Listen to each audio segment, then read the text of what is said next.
आपण हे दृश्य बघतो, ही राज ठाकरेंच्या निवासस्थानातील दृश्य. राज ठाकरेंचं निवासस्थान दादरमधील शिवतीर्थवर मुख्यमंत्री एकनाथ शिंदे, देवेंद्र फडणवीस हे एकत्र आलेले आहेत. मुंबईतील निवडणुकीच्या अनुषंगाने त्यांनी चर्चा देखील केली. सभेपूर्वी त्यांनी एक छोटीशी बैठक देखील घेतली.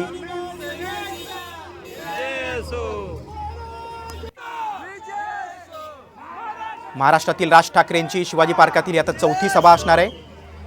आपण दुसरीकडे दृश्य बघतोय ती म्हणजे भिवंडीत शरद पवारांची सभा आहे. भिवंडीत शरद पवार गटाच्या उमेदवारांसाठी सभा आहे आणि बघतोय शरद पवार आणि दिल्लीचे मुख्यमंत्री अरविंद केजरीवाल यांच्यामध्ये संवाद सुरू आहे.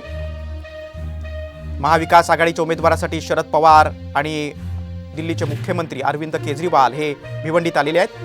बीकेसी मध्ये देखील इंडिया आघाडीचे दिग्गज नेते एकत्र येणार आहेत. त्यामुळे मुंबईत आज दिग्गज नेत्यांच्या तोफा धडाडणार आहेत. बीकेसीमध्ये शरद पवार, उद्धव ठाकरे, अरविंद केजरीवाल दिल्लीचे मुख्यमंत्री एकत्र येणार आहेत. तर शिवाजी पार्कमध्ये पंतप्रधान नरेंद्र मोदी, मुख्यमंत्री एकनाथ शिंदे, देवेंद्र फडणवीस या दिग्गज नेत्यांची सभा होणार आहे. हे आपण दृश्य बघतो, ही राज ठाकरेंचं निवासस्थान शिवतीर्थवरचे. काही वेळापूर्वीच मुख्यमंत्री एकनाथ शिंदे आणि देवेंद्र फडणवीस त्यांच्या निवासस्थानी दाखल झालेले आहेत. या तिन्ही नेत्यांमध्ये मुंबईतील निवडणुकीच्या अनुषंगाने चर्चा झाली. 20 तारखेला मुंबईतल्या 6 मतदारसंघात मतदान होणार आहे. त्या पार्श्वभूमीवर आजची शिवाजी पार्कातील सभा महायुतीच्या उमेदवारांसाठी खूप महत्त्वाची असणार आहे.